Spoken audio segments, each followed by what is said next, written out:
All right, last little video here on naming compounds. Here we're going to talk about naming acids. So we've talked about naming molecular compounds. We did 3 videos on naming ionic compounds, and now we're going to do one on naming acids. Okay, so hopefully you see that in all the work that I give you that I'm kind of presenting the same information to you in almost the same way but different. But just want to point out to you that I've given you this sheet on acid nomenclature, right, which is the naming system for acids. Okay, so you'll see almost the same information here on the slides, and then on the actual worksheet where we're practicing the acid, there's also another little mini lesson kind of at the top of it where it's kind of explaining the same thing over again. So it'll say basically the same thing, but maybe it says it a little bit different way in each of the places. So if it doesn't make sense one way, look at it on the slides, or look at it in the video. Obviously, look at it on this handout that I've given you.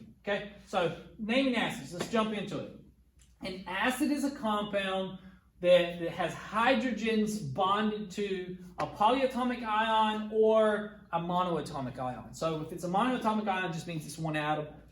Typically, we're talking about stuff that's in group 17, your halogens. So your fluorines, your chlorines, your bromines, your iodines, those guys. Okay, so what makes an acid is hydrogen. Okay, hydrogen bonded with an anion. So in this case, in the case of an acid, hydrogen is actually acting as a cation. It's actually acting as a positively charged. So it has a +1 charge here for these acids, okay, instead of the -1 charge that it would have as an anion, okay?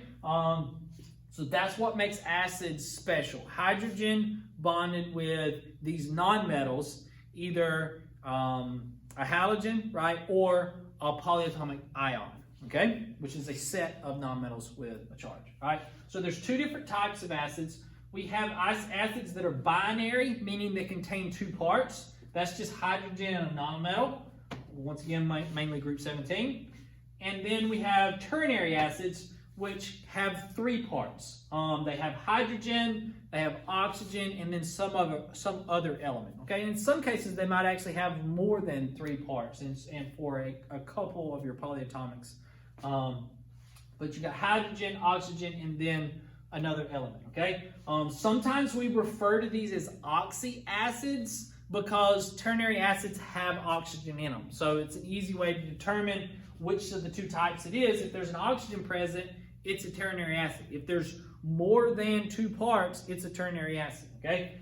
If it's just 2 elements, if it's just hydrogen and one other element, then it's binary, okay? So each of these types, the reason why it's important that we know that there's 2 types is because each of the 2 types have a slightly different naming system, a slightly different nomenclature, okay? So real quick, we'll go over each of the 2 types and you'll be on your way, okay? So for binary acids once again have 2 parts. They have hydrogen and then some monoatomic ion. Some examples of binary acids would be HF, HCl, HBr. Okay, so the naming system is real simple. This is all you need to know. All right, for the naming system, we use the prefix hydro, the root name of the ion, ic, acid.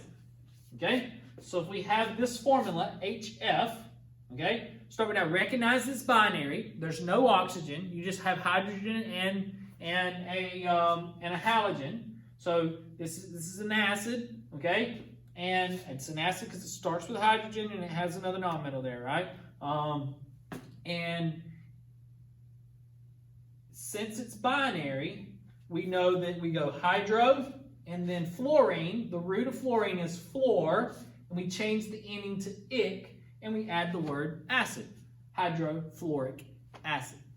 Okay? On the other hand, if we flip it around the other way, if we have the acid, hydrochloric acid, I know it's an acid because clearly it says acid, right? The prefix hydro gives it away that it's binary. The prefix hydro automatically means that we're talking about a binary acid, okay? So we can go ahead and say, okay, H, and then, okay, what's the other half of this binary acid? Chlor would be the root of chlorine, so that tells me that, hey, I've got hydrogen and chlorine. And these binary acids, they're always just going to be 1 and 1. because your halogens have a -1 charge, so you just need one hydrogen in order to balance them out. For all acids, the number of hydrogens that's necessary is just equal to the charge of the ion. Okay, so all of your halogens, your FCl, Br, right? All of them have a charge of -1, which means that you just need one hydrogen bonded with them in order to make an acid with that particular ion. All right. Let me do another one real quick. Let's say we have HI, right? So once again, I'm thinking this is a binary acid because I have two parts. One of those parts is hydrogen. Hydrogen is leading the way, right? So I know that we did some molecular compounds that only had two parts, but I don't think we did any molecular compounds where we're dealing with hydrogen and then just one more element here, with the exception, I know some of you may be thinking about water. Water's an exception. Water's not an acid, okay? But water is an H2O, okay? But once again, these would be where your second element is typically a halogen. Now, technically, we would write AQ at the end here. And this AQ just tells us that this is in the aqueous form, which means it's been dissolved in water, okay? If it's not in the aqueous form, then really we should use our molecular naming system and call this hydrogen monoiodide, okay? But as an acid in its aqueous form, then we would have we would use our binary naming system here, okay? So, since it's binary, then we're going to say hydro. And then we have iodine, right? So iodine, we're going to say,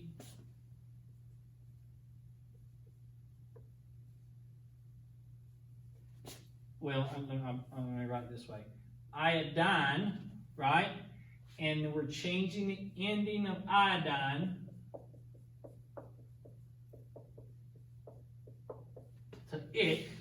And then we're writing the word acid, okay? So it's hydrogen and iodine, so we use the prefix hydro, iodic acid, which is kind of a weird name.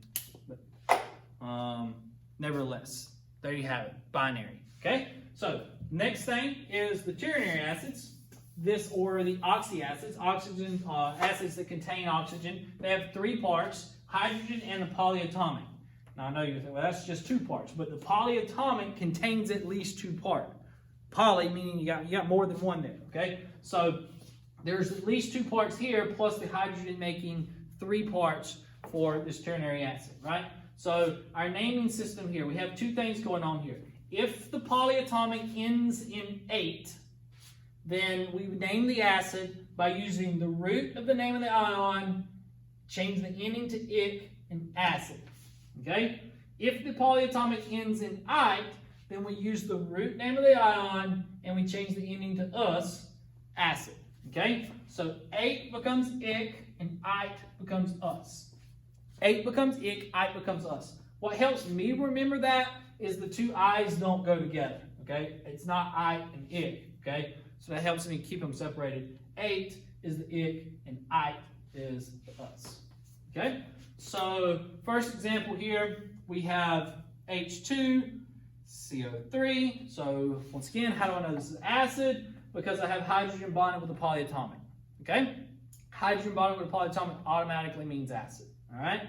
So we have to recognize what this polyatomic is, CO3. You can look on your list of polyatomics to find what CO3 is, but it's carbonate.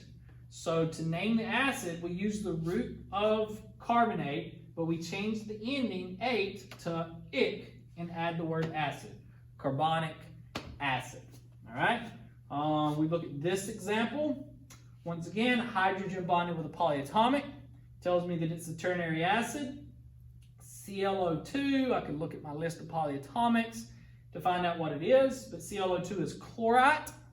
So to name this acid, right, I'm not using any prefix. All right, I'm not using the hydro, that's just with the binary. To name this acid, all I do is change the ite to us and say this is chlorous acid. I always put the word acid at the end. All right, If I go in the opposite direction, I got phosphoric acid. So I got to say, okay, phosphoric, ick comes from 8, so I can change that ending to phosphate, and that tells me what the polyatomic is. So now that I got phosphate, I'll look at my list, right? I'll look at my list and it's okay, where's phosphate? Here's phosphate. So phosphate is PO4, 3 minus, right? And that tells me, okay, I got PO4, 3 minus. The 3 tells me how many hydrogens I need, right? So I've got an H3 PO4 because the hydrogen is always equal to whatever the charge of the ion is. So since it was PO4, 3 minus, that means that I have 3 hydrogens, H3PO4. Okay? I can do one more of these. Let me see.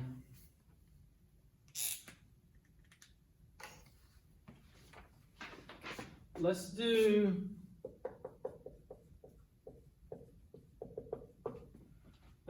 nitrous acid real quick. So nitrous acid. So to start with, we're talking about we've got a nitrous acid. There's no hydro, so I know once again it's an acid. It's not a binary acid. It's a ternary acid because the prefix hydro is not in the front. So I know that it's that whole 8 becoming ick, becoming us. So I can take this part and I can take it off and I can go back to whatever it comes from. So us come from I. So I can take and say, okay, that's made with nitrite. So nitrous acid is made with nitrite. So what is nitrite? Nitrite is NO2 minus. You look on your list and you can find it. All right. So when I'm making an acid with NO2 minus, I'm going to put H in front and I've got my NO2 minus. And then whatever my charge here, that tells me how many H's I need. So since my charge is just -1, I just need one H, NO2 minus. Okay? Excellent. Y'all let me know if y'all have any questions, and I will do my best to answer them for you.